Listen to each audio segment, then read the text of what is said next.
Jesus stepped into a boat, crossed over, and came to his own town.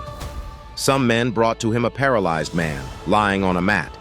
When Jesus saw their faith, he said to the man, "Take heart, son, your sins are forgiven." At this, some of the teachers of the law said to themselves, "This fellow is blaspheming." Knowing their thoughts, Jesus said, "Why do you entertain evil thoughts in your hearts? Which is easier, to say, 'Your sins are forgiven,' or to say, 'Get up and walk'? But I want you to know that the Son of Man has authority on earth to forgive sins." So he said to the paralyzed man, "Get up, take your mat, and go home." Then the man got up and went home. When the crowd saw this, they were filled with awe, and they praised God, who had given such authority to man. As Jesus went on from there, he saw a man named Matthew sitting at the tax collector's booth. "Follow me," he told him, and Matthew got up and followed him. While Jesus was having dinner at Matthew's house, many tax collectors and sinners came and ate with him and his disciples. When the Pharisees saw this, they asked his disciples, "Why does your teacher eat with tax collectors and sinners?" On hearing this, Jesus said, "It is not the healthy who need a doctor, but the sick. But go and learn what this means. I desire mercy, not sacrifice. For I have not come to call the righteous, but sinners." Then John's disciples came and asked him, "How is it that we and the Pharisees fast often, but your disciples do not fast?" Jesus answered, "How can the guests of the bridegroom mourn while he is with them? The time will come when the bridegroom will be taken from them. Then they will fast. No one sews a patch of unshrunk cloth on an old garment, for the patch will pull away from the garment, making the tear worse.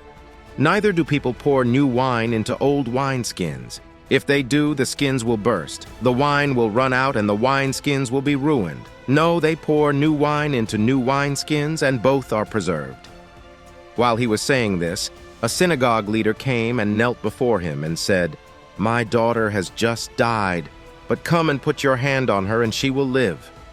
Jesus got up and went with him, and so did his disciples. Just then, a woman who had been subject to bleeding for 12 years came up behind him and touched the edge of his cloak. She said to herself, "If I only touch his cloak, I will be healed." Jesus turned and saw her. "Take heart, daughter," he said, "your faith has healed you." And the woman was healed at that moment.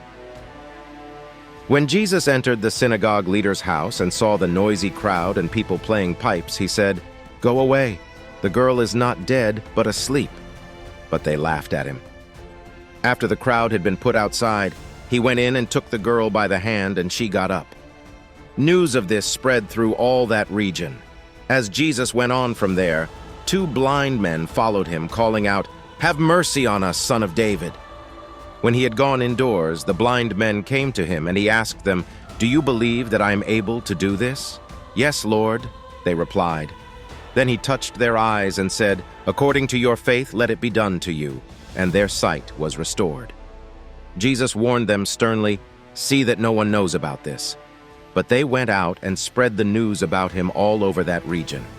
While they were going out, a man who was demon-possessed and could not talk was brought to Jesus. And when the demon was driven out, the man who had been mute spoke. The crowd was amazed and said, "Nothing like this has ever been seen in Israel." But the Pharisees said, "It is by the prince of demons that he drives out demons."